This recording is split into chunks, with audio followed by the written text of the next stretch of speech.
Are you wondering how to write a project summary? Well, if that's the case, then you've come to the right place, because in today's video, I'm going to be showing you exactly step by step the entire process. I'm going to be sharing with you the exact fields and information that you need to capture.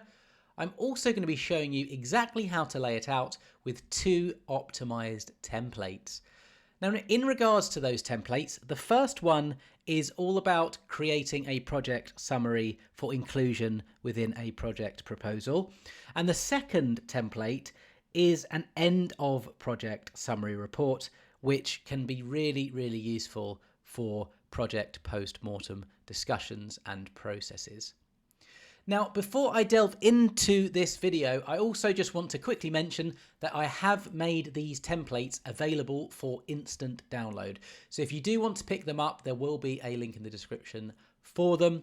There is a small cost, but it does help to support this channel and it will be really appreciated. And it's also less than a cup of coffee.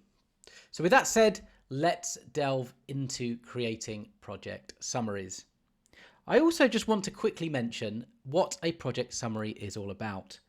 It is, in essence, a short and concise document that gives an overview of a project covering its main goals, background, requirements, and findings. It can stand alone, or, as previously mentioned, it can be included in other documents such as a project proposal. So here is a project summary template. So this is the first template, which is kind of ideal for that project proposal. So as you'll see here at the top, we've got a heading. You could whack this out. And then we've got a content area. I created this as a table. I went insert table and did a 2 by 3, and then did a little bit of formatting. We've got different areas for different bits of information. So we've got the project name. You can put your project manager name. You could also change this to created by. And then we've also got a date created as well.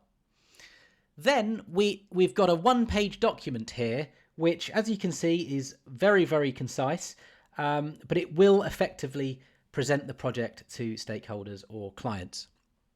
So when it comes to filling this out, you do want to avoid using jargon and you want to keep confidential details out. Use clear, simple language to ensure it's easily understood. But these are the key content areas. So I've created these as headings, and then we've got a content box. And then within that content box, I've given you a bit of information as to what you'd want to include.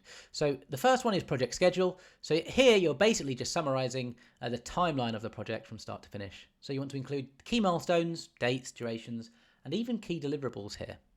Next, we have an area for the project budget. So here you want to include any financial forecast that show anticipated costs that will impact the return on investment for project stakeholders. Next, we have a content area for resource planning. Here you want to document all of the resources required to undertake the project. It could be personnel, technology, equipment, materials, etc. Then we have an area to basically present our risk management plan. So how will risks be managed, mitigated, etc. And at the bottom here, I'm going to make this a little bit bigger actually. We've got an area for project notes. So anything that doesn't kind of roll up into the other content areas or you want to include in your project summary can go in the bottom here. So that is a project summary template. That is the kind of core template that you could use to include within a project proposal. But as I said at the start of this video, you may want a more comprehensive end of project summary template. So I'm going to show that with you now, and it's built in very much the same way. So what I probably should have mentioned is these are actually shapes. What I did is I went on the home ribbon, the insert ribbon, I went pick shapes, and then I used the rectangle, and I just created those one by one and then added text. That's how I've built this template, just for full transparency. But let's now look at the end of project summary template. So again, we've got this key content area. It works in very, very much the same way as the previous template. And then we've basically got different content areas. We've got an area for the project description, an area for project objectives. We've got an area for project achievements, project challenges, and I'll show you those in a minute. But let's just run through each one. So in terms of the project description, we want to include an area to give an overview of the project. An overview, I should say. We also want original criteria for project success. So here we're basically documenting, exactly what we're looking to achieve with this project, and did the project meet its original objectives. So as it's an end of project summary report, we are looking back. So we do have the benefit of hindsight to basically document against these different content areas. We've also got an area for additional comments as well. So this template, as you can see, is all about capturing and sharing the results of your project. Okay.